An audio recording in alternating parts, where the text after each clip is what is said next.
Okay, perfectly fit. So nilagyan na rin natin ng konting mga langis para pag nilapat dito, dudulas lang siya, hindi siya lalaban, para hindi siya ma-deform, hindi siya matanggal sa kanyang exact location. Okay, taob na natin.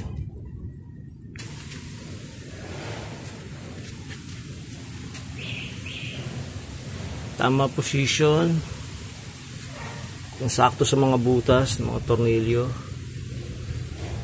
Okay,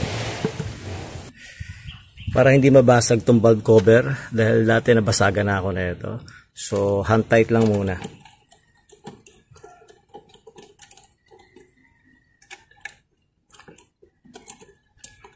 Meron tong direction, cross at tawag nila.